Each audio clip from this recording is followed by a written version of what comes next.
During this period, art underwent dramatic transformations and evolved on the road paved previously by the classical arts. This era expanded his formal horizons with dramatic posing, sweeping lines, and high contrast of light, shadow, and emotions. The conventions and rules of the classical period gave way to experimentation and sense of freedom that allowed the artist to explore his subjects from different unique points of view. Greek art mostly includes much pottery, sculpture, architecture, and painting.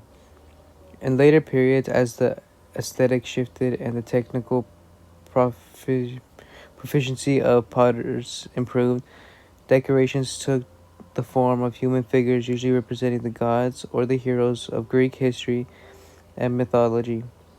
Battle and hunting scenes were also popular, since they were allowed the depiction of the horse, which the Greeks held in high esteem. In later periods, erotic themes, both heterosexual and male homosexual, became common. I will compare and contrast two different art pieces that demonstrate how each area had its own ways of creating. First, we'll be looking at the contrapposto statue. This statue was introduced in Greek statuary. Contrapposto was historically an important sculpture development, for its appearance marks and the first time in Western art that the human body is used to express a more relaxed physical disposition. It gives the figure a more dynamic and alternatively relaxed appearance. In the frontal plane, this also results in opposite levels of shoulders and hips. For example, if the right hip is higher than the left, correspondingly the right shoulder will be lower than the left. Vice versa. It can be further encompass the tension as a figure changes from resisting on giving a leg to walking or running upon it. The Greek canon was established in the 5th century at the height of the classical sculpture. The canon was a mathematical system of proportions and conventions for depiction of the human figure. Because of it, the ancient Greeks were the first to create truly naturalistic sculptures of the human body.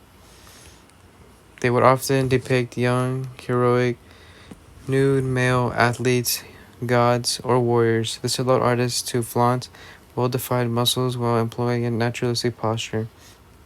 Often the figure were seemingly doing something when the image happened to be captured. They have the appearance of being frozen in time, yet Contrapposto's most animating feature was not only affected the legs but the entire torso. With the weight balanced on one leg, the feet were placed in non-symmetrically position. They had figured out new ways to balance the sculptures without having the feet in an unnatural position. Often they would include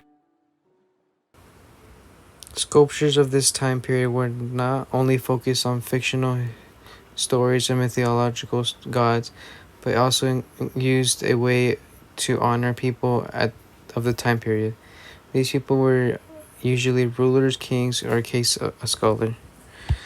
The head of Aristotle is most likely the best preserved replica of the god or Greek original. It was probably originally sculptured from bronze. No one is sure about the details of the sculpture, but it is said to be from the time of Claudius, the Roman Empire. There were many copies of this particular head, but this one that is held in Vienna is said to be the best preserved out of all of them. Aristotle was one of the most influential teachers and philosophers of this era, and he was held in very high esteem. It was not uncommon to find sculptures of him all around Europe during the time. This speaks volumes about the kind of person and mind the Greeks and Romans valued, as well as how they showed their determination to people. It was very common to find statues like this and of other philosophers and teachers in campus courtyards. Having a sculpture made of you was a huge honor. The sculpture details are so thought out and realistic, which matches the style of the period. Notice the thinner lines on his brow and the cheekbones that are sculpted to show age. The mouth is slightly turned downward and eyes look heavy. These details were what made sculptures worthwhile. However, the major contrast between the Greek sculptures and Roman sculptures is the measuring and significance behind the majority of the pieces. Ancient Greeks, when developing sculptures, focused on much of their works on Greek gods and goddesses as a means of worship and honoring their lordship. When progressing further, the ancient artists' sculptures incorporated the realistic human approach and building and caving well-formed, athletic men and women, but a lot of the focus of Roman sculpture was to pay homage to Roman rulers of the day. Although Greek religion, by Christian standards, is considered secular, Roman art, specifically in sculpture art, displays the seculation of religion from the Greek belief to the Roman beliefs.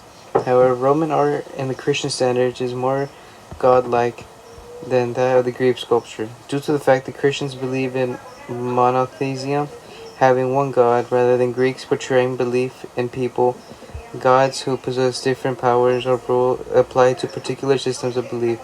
Although art is not the only means of finding out this information, it is a very powerful tool to trace the historical influence of the ancient Greeks and the